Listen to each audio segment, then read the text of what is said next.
I wanted to ask you, because I know that a lot of my listeners are definitely struggling with what we're about to talk about, but what would you say are some of the earliest signs of burnout or work addiction that most people overlook? Yeah, so I struggled with burnout and work addiction for years and years and years. And on the surface, it just looks like you're being successful. It looks like you have a good career or a thriving business or a busy life. And that's because you create this aesthetic that's how it is. You create this narrative and this story that's what it is. But inside, it can feel very different. It can feel like an entrapment. Like you can't actually stop, and it terrifies you to stop. Now, I knew where my work addiction had come from. So I think the first step is always to figure out at what point in my life did work become a coping mechanism for me?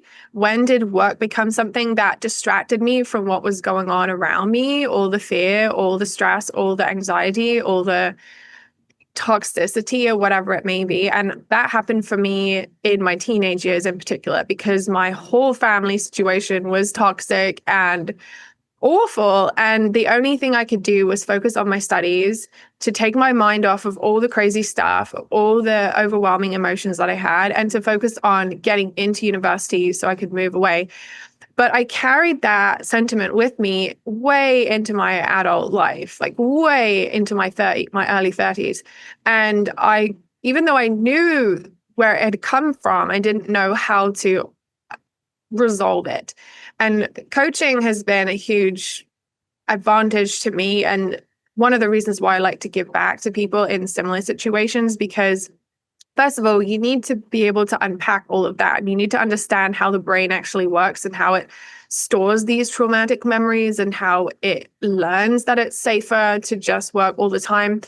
And I'm not saying that that's kind of what everybody experiences. I think there's other reasons why people work a lot, like they're trying to prove themselves to people. They don't feel good enough. And all of those things were true for me as well, because my parents had been so hard on me growing up, and I was the eldest child and I had to set a good example for my siblings. And so it starts by unpacking all of that. But I think on the surface, it just doesn't look like anything that bad is going on because you can cover it up really well.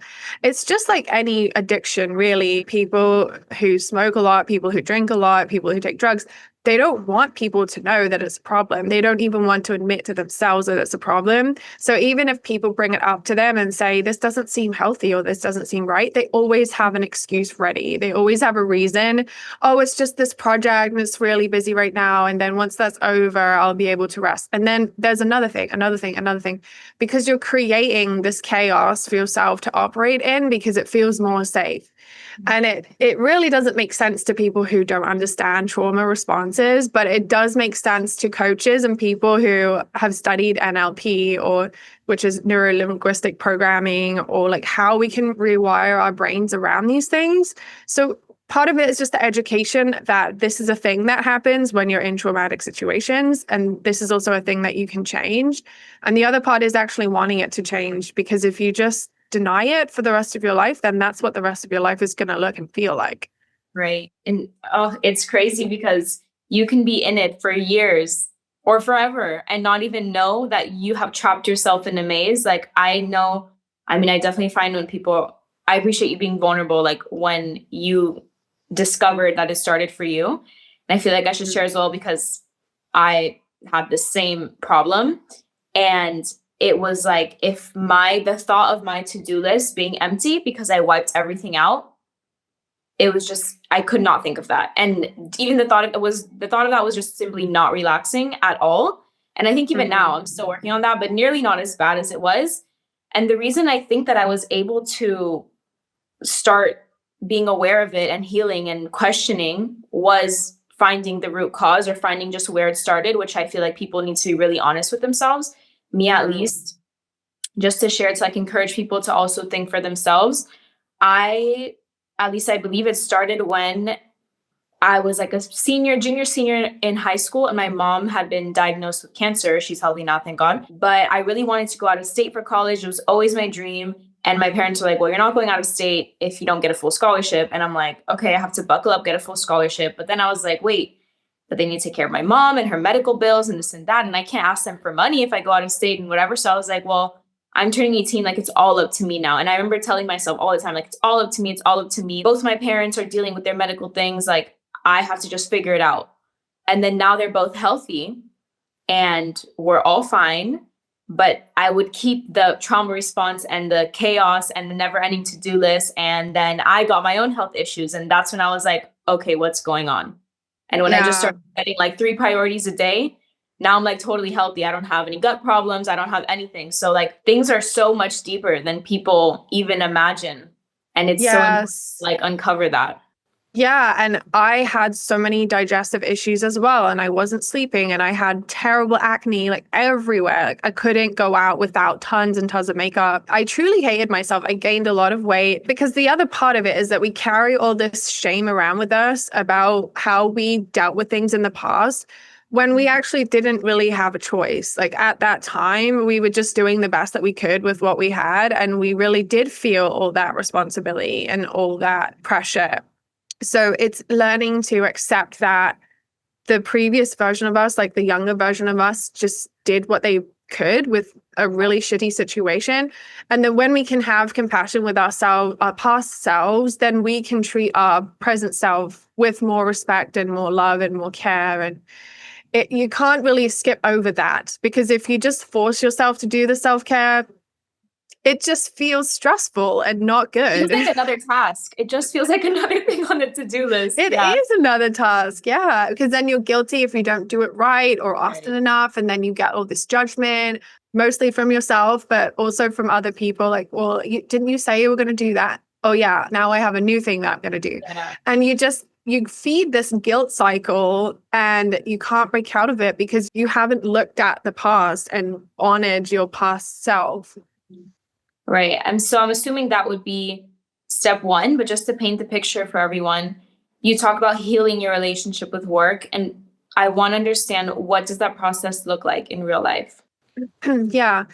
So I work with a lot of people who are breaking out of a full-time role or a career path that just does not work for them anymore. Maybe it never did work for them, but they just kind of found themselves there because this was the path that they were shown. And also people who have started businesses and then recreated these toxic environments and these burnout cycles for themselves. So yeah, the first thing is that you have to kind of assess these moments of shame or guilt or feelings of, I don't like the way that I dealt with that, or I should have handled that better, or I should have done this. We carry all this shame and guilt around with us about how we personally attribute ourselves to different situations that we were in at work, even if it was never our fault to begin with, even if it was just like a toxic manager or a colleague giving us shit or like whatever it was. We tend to blame ourselves. And then even if it's just small things, they build up over a long period of time. Because I mean, people could be in their career for decades before they decide this is enough. And you've got to look at it all. You've got to unpack it all. You've got to find that compassion. You've got to have that understanding and almost like relive those moments so that you can truly see them with new eyes and admit to yourself that you really didn't do anything wrong.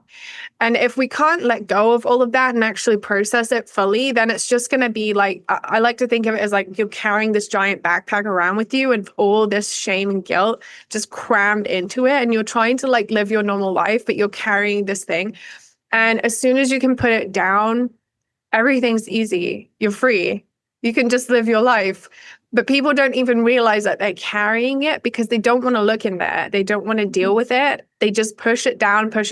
And just like if you have a garbage bag and you're just shoving down the garbage because you don't want to take out the trash, like it's going to be stinky and overflowing. And there's, it's going to get worse over time. And then when you finally do come to look at it, it's going to be like a huge undertaking. But there's never a wrong time to do it. Like, yes, it does get harder over time, but the reward is then so much bigger because the relief when you put it down is so much bigger. So there's really no right or wrong time to take a look at it all, but this is where having a coach, a therapist, somebody who can really understand all of that and help you understand it differently is so important, because we can't really do that by ourselves. At least we have to learn how to do it by ourselves, which takes time, which we need support and training with.